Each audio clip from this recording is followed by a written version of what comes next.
Happy, happy, happy Independence Day, everybody. Today is a day we celebrate. Today is a day that we celebrate our independence, our rights to do what we want, even with all the craziness going on in the world. Today is that day that we get to reflect and just appreciate the things that we have, the lives that we've been given, some harder than others, to be fair. But I'm happy. I'm happy that it's the day that I get to celebrate. It's a day that I get to celebrate with family and friends and enjoy myself. Thankful for the freedoms that I'm given. Thankful for the experiences that I've had. It's Independence Day, everybody. It's barbecue day. It's drink day. It's a day to have fun and just enjoy our families. With all the crappiness in the world, I found it appropriate for me to bring this back, to come back to the retro rewind reviews. I had to bring some of that crappiness with me. You might be asking, what do I mean? Well, we're going to rewind the clock to the year 2000. We're going to a little place called WCW in the year 2000.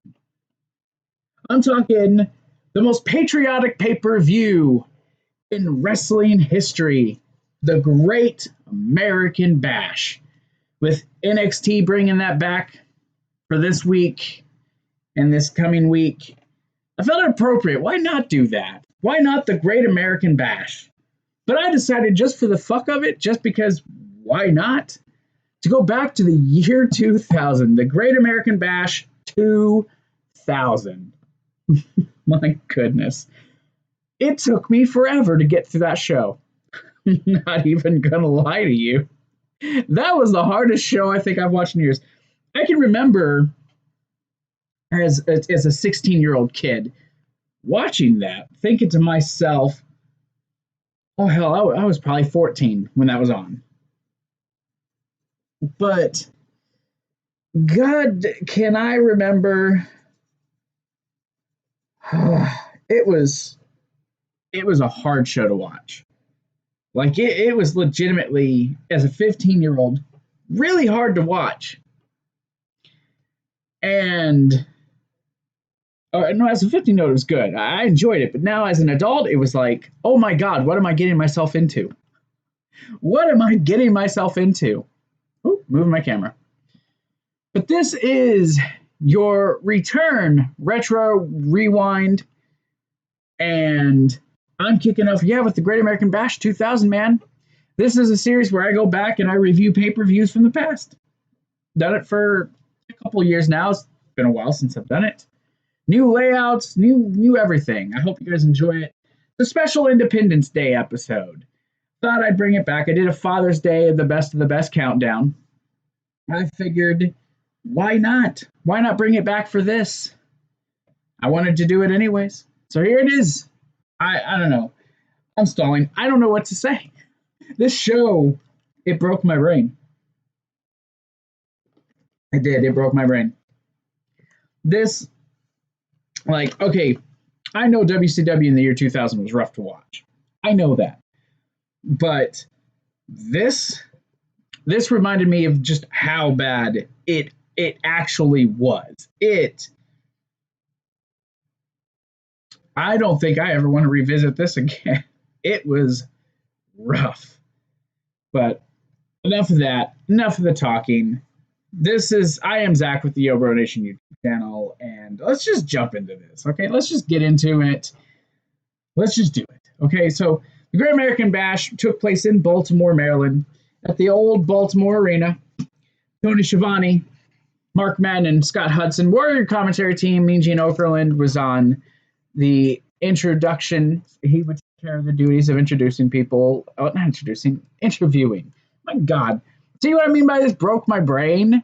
Y'all see what I mean by that now? It literally broke my brain. Broke my flipping brain. And then there's still some lady on doing the interviews, but not once did I hear her name. Not one time. This show showed me just how far from grace WCW fell.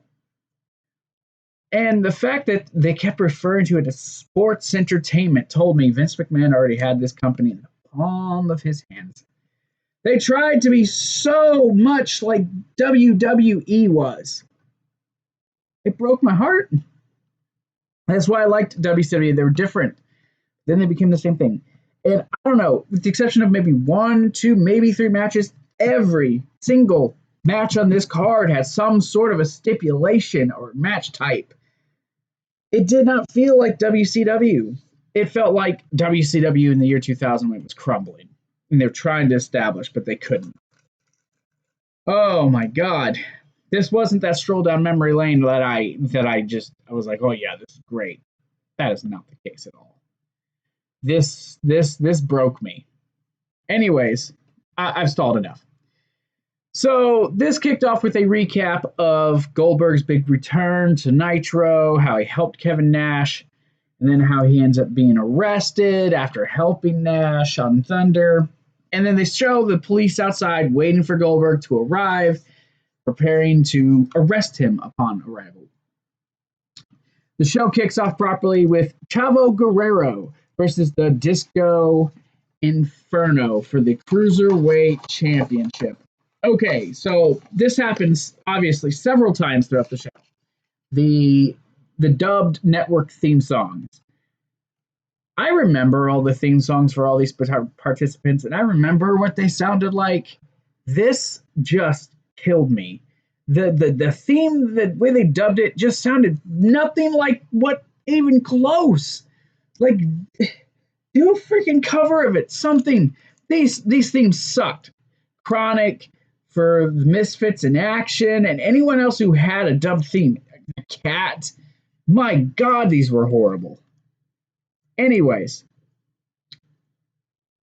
General Erection has everyone line up, tells Chavo to speak up. Chavo has a fake grenade, threatens his opponent, Disco Inferno, threatens to kill him. Filthy Animals come out. Their entrance was just blah. But the match itself, pretty good. Chavo, of course, takes it to Disco Inferno to start the match.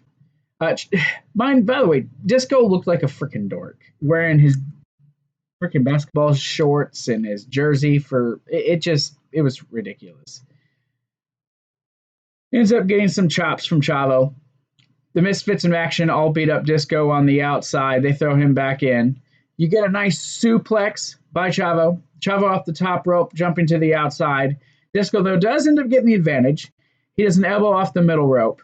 Then Pops, who is the grandfather of General Erection, comes out, trying to talk to Tigress, being very pervy.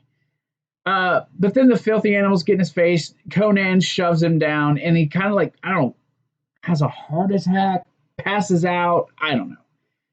Match ends when Juventud Guerrero gets into the ring. He does a reverse DDT on the Chavo, goes for the Hoovy elbow, tries to basically be The Rock. Yeah, this is how desperate these people were. The Hoovy elbow gets drop kicked by Chavo. A last dance, which is a stunner, by Disco Inferno. You get a swinging side Russian suplex by Lash LaRue, who then pulls Chavo onto Disco Inferno for the 3 count. By the way, the referee sees all of this. Now, this isn't the only match. You're going to have a ton of freaking interference. But they explain it away as the company's loosening up the rules. What?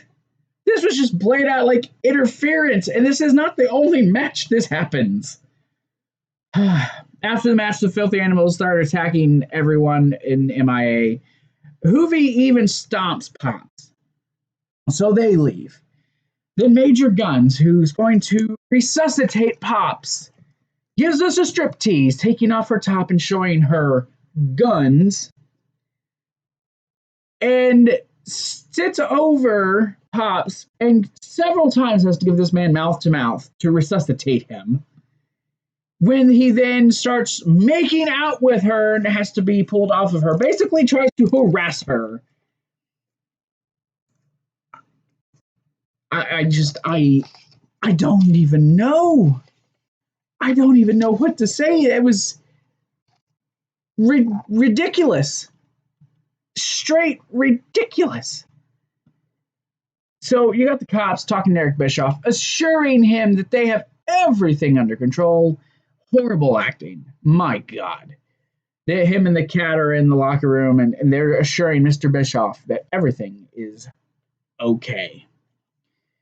Interview by Mean Gene Okerlund, rest in peace, sir, with Big Vito and Johnny the Bull, the hardcore champions, who apparently have a tag match tonight. And they talk a little bit. I'll be honest with you, I didn't pay attention. All I know is Big Vito said that he's the hardcore champion, so he ain't worried about it. And Okerlund says, "Wait, you're the hardcore champion? I thought you both were." And he's like, forget about it. And they leave. Number one contenders match, the Mamalukes versus Chronic. This match starts with a brawl. Big Vito and Johnny the Bull are polishing the belt after they get knocked out of the ring. This match, okay, come on, man. Now, Chronic, I get what Chronic's whole thing was about. I understand. Believe me. They start with a brawl, like I said. Brian Clark works over Johnny the Bull. Huge Uranagi. And then he drops Johnny the Bull onto the rail. Johnny the Bull, though, does make a comeback. Double team by him and Big Vito. Brian Clark tries a tilt-a-whirl backbreaker, but kind of Johnny the Bull lands right where his neck and his shoulders were. It was a nasty bump. Big botch. Chronic rook over Johnny the Bull. Vito, though, keeps adjusting his belt. It's kind of a distraction. He kept moving the belt around. You get a military press gutbuster by Bryan Adams for a 2 count. Again, another rough-looking move. More back and forth between these teams. Bryan Adams, though, takes the belt off of Big Vito, tosses it. Bryan Adams kisses it and throws it out of the ring. You get, from Bryan Adams, this F5 brainbuster combination. He holds him up there and just drops him. It looked rough. Good move, though. So, Johnny the Bull botches he's trying to jump onto the ropes to then do a crossbody. But he slips, messes up, does it a second time, misses the splash. While this is going on, and he's getting his ass kicked, Vito's on the outside, polishing his belt, taking care of, but they never show this. They just talk about, he's on the outside. Well, show it to me. Show this shit to me. And the whole time this is happening, it's Chronic had no clue. Clark and Adams looked like they had no clue what they were supposed to do. They didn't know where they were going to set up, but they finally hit him with high times for the 3 count, making them the number one contenders. Oh, yeah, I forgot to mention that this was supposed to be a number one contender match. But then they said that it put whoever team would win this would be in position for a title opportunity. Is it a number one contender match? Is it not? I don't know. I guess it was. I know Chronic eventually won the titles. That much I can tell you. We get an interview with DDP where he talks to the young blonde lady who's talking about Mike Awesome being the career killer and how he almost ended the career of Canyon, where he says, what are you trying to say?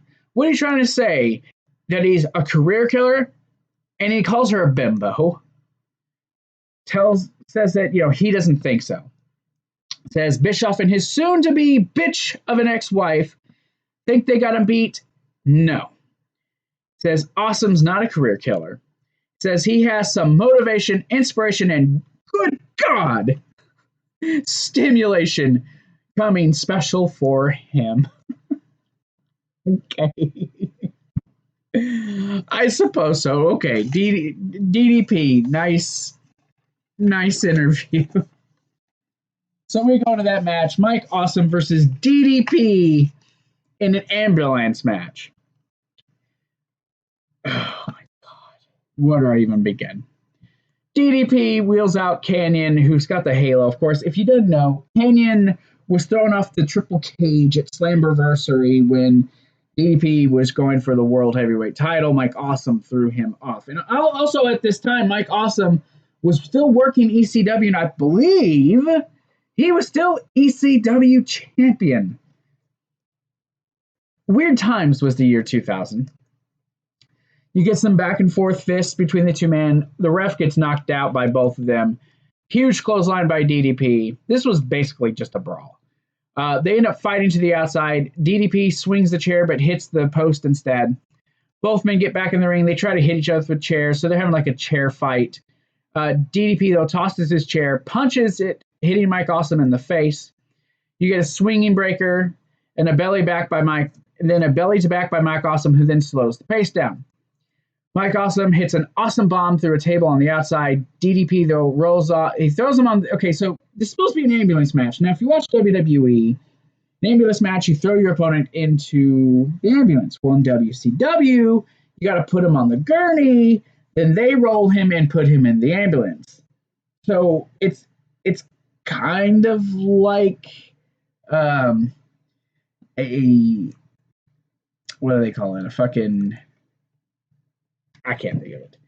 It's not like an ambulance match, but it is an ambulance match, but it's also like a stretcher match. So it's kind of a combination of the two. It's weird. They could have kept it simple. Anyways, so DDP gets off the gurney. The two men continue to fight. A chair shot to the back by Mike Awesome, who then goes up top for two big frog splashes. Now, Mike Awesome was a very, very athletic man. He then sandwiches DDP between two chairs, goes up top to go for another frog splash, but decides to taunt a little bit, and it comes down. DDP moves out of the way. Out comes Kimberly, who has a lead pipe, nails DDP in the back with it. Miss Hancock, or Stacy Keibler, as you all know, then grabs her by the hair, drags her back to the back. Mike Awesome attempts a top rope awesome bomb, but DDP low blows him. DDP then hits a diamond cutter off the middle rope. EMTs then take Mike Awesome onto the gurney, try to roll him to the ambulance. Eric Bischoff comes out with a bat in his hand, a chair. Acts like he's going to attack Canyon. DDP immediately jumps on him and starts fighting him, but Canyon miraculously jumps up. Then attacks DDP, and then gives DDP the diamond cutter off the stage to a spot down below. Rips off his shirt, revealing that he is part of the New Blood. He helps Mike Awesome off of the gurney, throws DDP up there, and DDP loses the match. The match itself was a really good match. Like, I enjoyed this. To me, was one of the much, much better matches on this card. The whole swerve felt unnecessary. You know, this guy did throw him off of a fucking two. He was like, I think, on the second level of the cage. And then he helps him because, as he explains later, he gets to take DDP's spot. Sure. But the match itself was really good. Was actually a really fantastic match. So we just jumped from this match to the next match, which is G.I. Bro, or Booker T, versus Perfection Shawn Stasiak in a boot camp match. Now, a boot camp match is essentially a last man standing match. They have to answer the count of 10 or they lose. Oh, but this has nothing. This was dumb. A brawl on the aisle. Booker T go with the advantage. Stasiak with some stiff shots. Booker T, though, hits him with a big elbow. They start fighting on the outside. Like, this match, oh my God. It was like 25 minutes of just back and forth, back and forth, back and forth, back and forth, back and forth. Elbow, punch, kick, elbow, suplex. Like, oh my God. 7 count, 8 count. It just, oh my goodness. This match was so flippin' slow.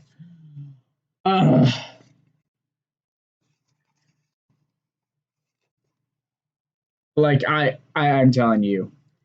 So I'm going to skip ahead towards the end of this match. You get a clothesline off the top rope by Shawn Stasiak. He gets a 9 count. Booker gets up. Booker T, though, does counter suplex, hits Shawn Stasiak with one of his own, but Stasiak gets back up and clotheslines Booker T pretty quick. A chair to the back of Booker T, another 9 count. A gut wrench suplex by Shawn Stasiak, 9 3/4. Like, Booker gets up like right at when 10 should have been. A sleeper applied to Booker T, but he does fight out. But then an elbow shot by Shawn Stasiak, a back elbow, puts Booker T back down. Booker T then hits a Uranagi, which is later going to be known as the bookend, gets a 9 count, a missile drop kick. Out comes Chuck Palumbo, who is Shawn Stasiak's partner and one half of the tag team champions of the Perfect event. Chuck Palumbo, though, gets hit with a side kick by Booker T. Stasiak gets the Lex Flexor, hits Booker T with it, and that should have ended it, but Booker T does get back up before the count of 10. Shawn Stasiak and him both beat him down. Booker T, though, does fight back, hits Palumbo and Stasiak with both with the Lex Flexors, gets a 10 count, and wins the match. This match was garbage. This was garbage. I can appreciate back and forth battles, but it was like literally nothing happened. Nothing happened in this match. I lost my fucking shit. I think I legitimately went crazy in this match. I don't even know what to do. So yeah, an interview with Kanyon. He's asked why. Why did he do it? He says because only person who really visited him while he was in the hospital was Eric Bischoff. And Eric Bischoff told him all he had to do to go up the card and to take DDP's spot was take him out. And that's exactly what he did. Okerlund says, well, I have some footage, and you see DDP get out of the ambulance and walk out on his own. But while that's happening, you see the Goldberg monster truck show up, and you'll see that several times throughout the night. He says, look, he's positive that he took him out. In fact, he's positively Kanyon.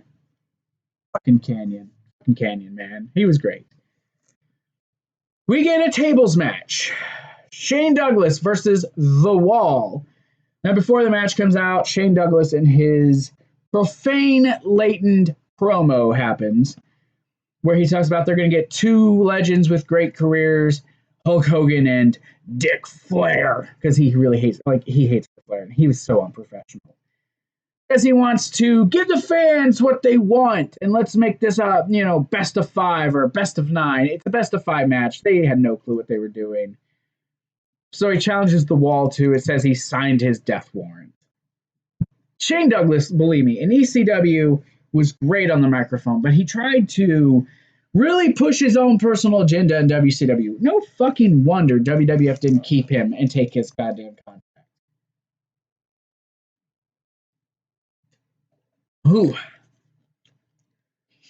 So Shane Douglas and The Wall, they start the match by just punching each other, but Douglas, no soul by The Wall. The Wall works over Shane Douglas, kind of just like chokes him.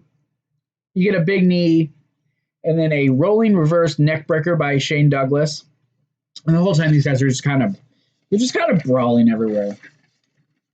Shane Douglas knocks The Wall over the top rope, who then lands on a table, but the table does not break. He starts to work over The Wall, but then Douglas tries to do a suplex on the outside through the table. Wall blocks it, ends up choke slamming Shane Douglas through that table to make it 1-0. It's about this time they're like, oh, it's a best of 5. So they just got 3 tables, not 5. It was really confusing. He then does a belly to back suplex, dropping Shane Douglas through that one to make it 2-0. Shane Douglas and him get back in the ring.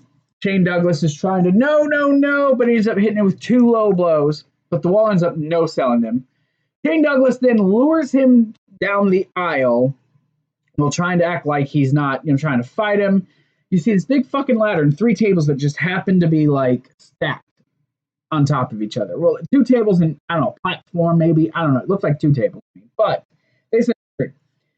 So they climb the ladder. They're fighting. Shane Douglas is punching him, but The Wall is trying to choke him, then trying to choke slam him. But finally, Douglas hits him in the face, hits him 2 more times, and then this dude takes the leap. He falls, but then leaps, hits the table, the crush, and then he goes straight down, hard on that concrete, almost head, shoulder first. It looked so rough. But you find out Shane Douglas had some brass knuckles.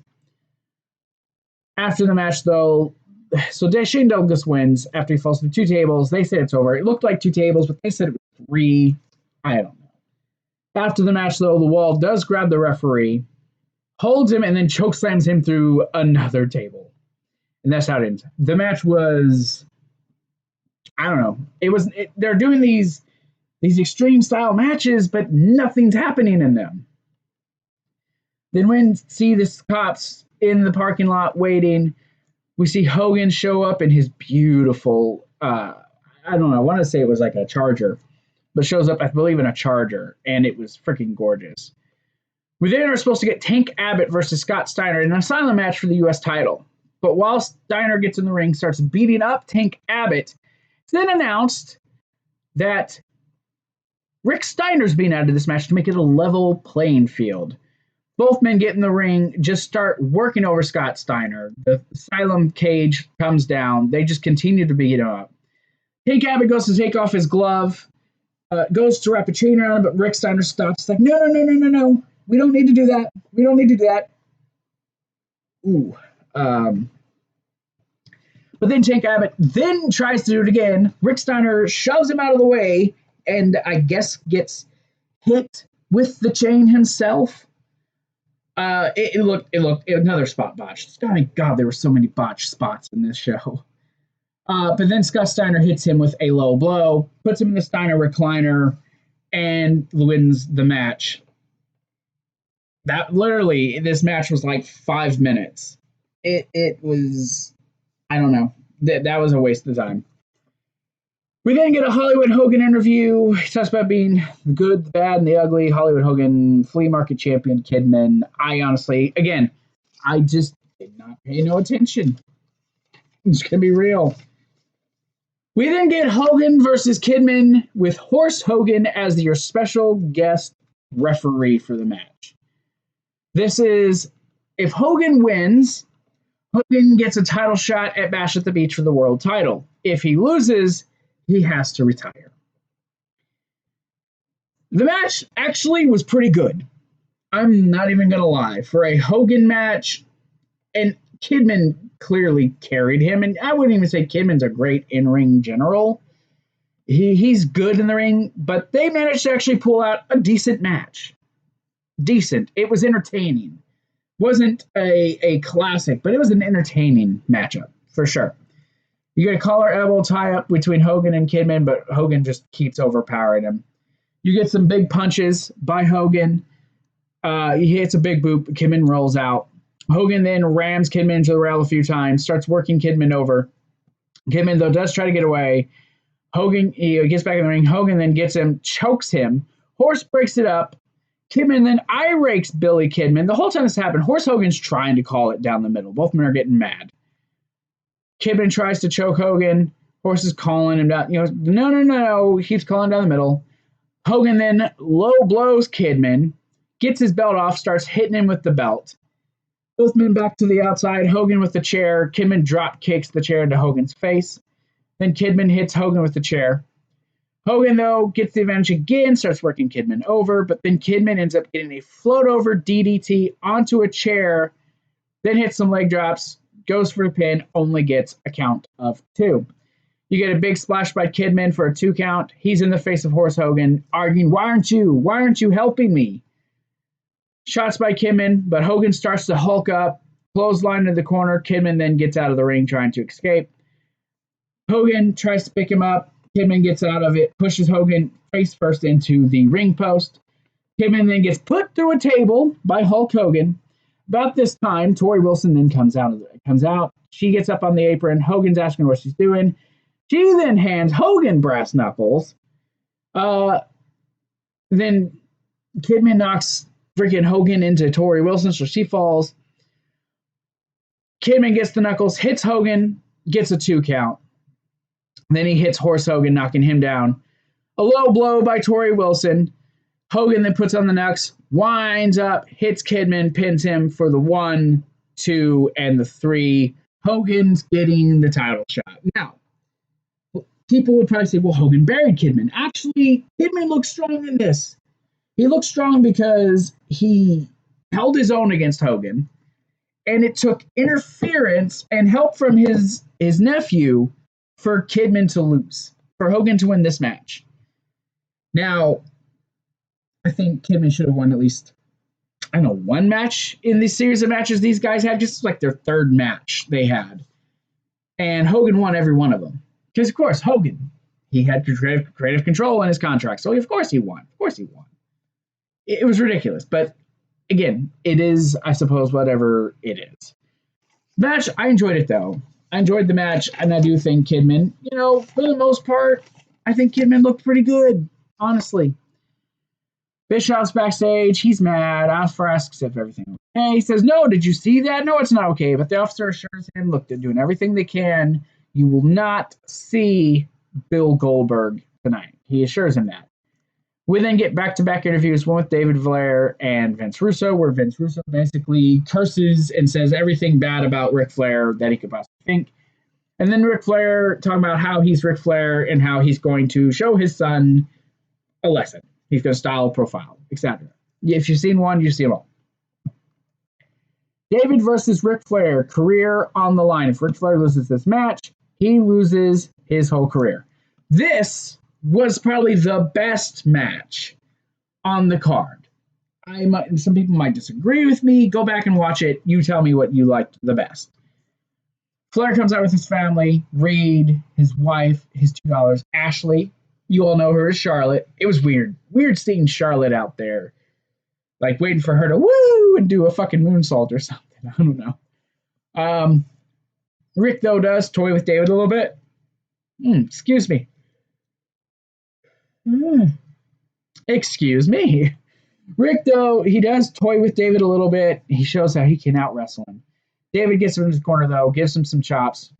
Sends Rick to the outside, some more chops against the railing. David slows the pace, hits a belly to back on Ric Flair. Rick kicks out for only a 2 count. Rick, though, does get David into the corner, rips his shirt off, hits him with multiple chops. Irish whips him into the corner, and then hits him with another chop. Irish whips him and hits him with the chop off the ropes. You get a clothesline to the outside by David Flair. You get 2 bat shots by Vince Russo, then who cuffs Ric Flair. David Flair then applies a figure 4 in the ring. Vince Russo, who's trying to help him, helping to try to get leverage, to make more pressure on the hold. Russo then starts to choke Rick when that leads to Reed Flair coming into the ringside area, shoves him, but then he gets pushed on his ass. Then that kid runs up and low blows the fuck out of Vince Russo. Reed then gets into the ring, tries to help his dad, but then he starts getting shoved around by his brother. While this is happening, oh, Jesus. Charles Robinson then uncuffs Ric Flair. Then he ends up chopping David, and he tries to cuffing him. This is happening. Then Ashley, or Charlotte's out on the outside. She puts the handcuffs on Vince Russo, who gets up and gets pissed off.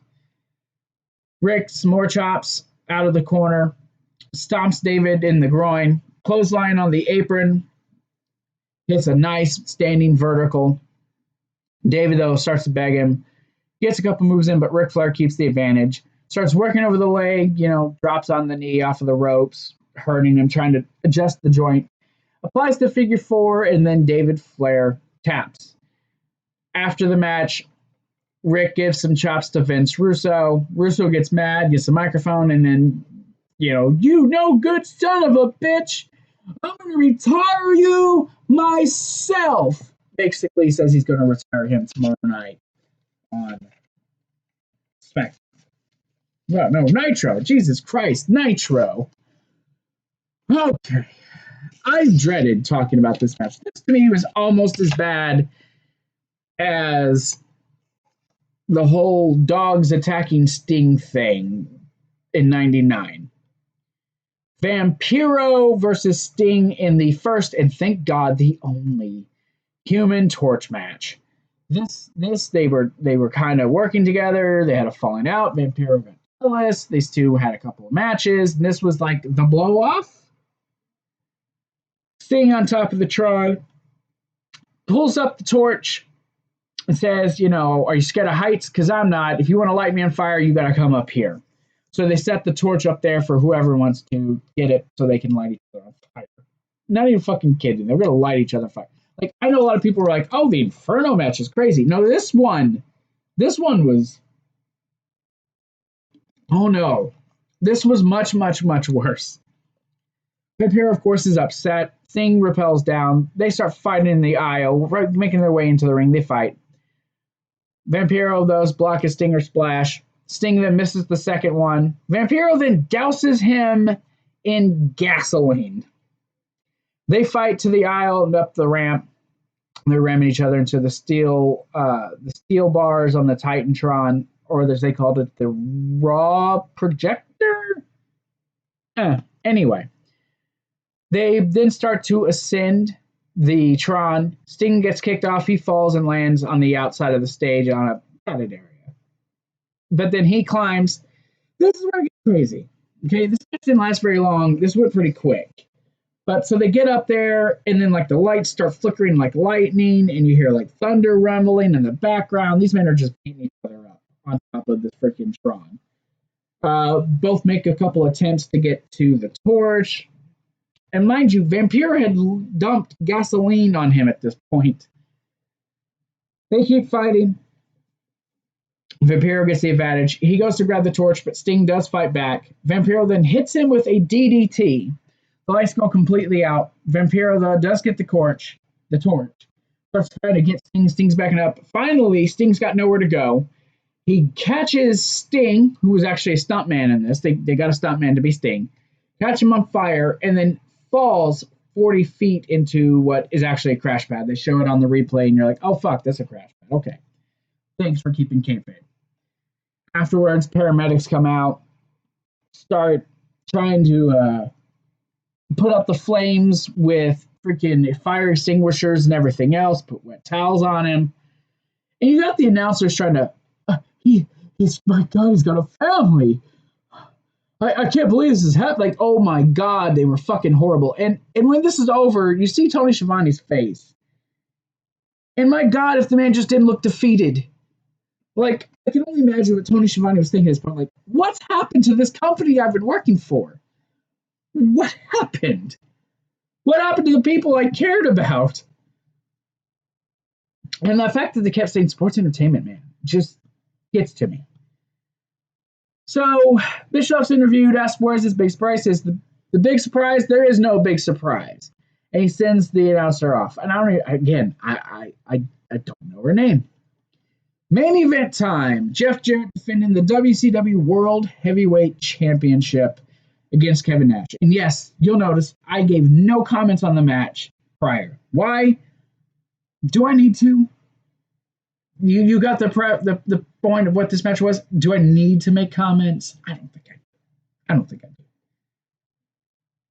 Ernest the Cat Miller comes out, says that there's some celebrity guests that Mr. Bischoff and him are supposed to have. He introduces K-Dog as the bell ringer, Rey Mysterio as the timekeeper, belt keeper Disconfono, Hoovy will be ring announcer, and Ernest the Cat Miller will be the special ring enforcer / referee.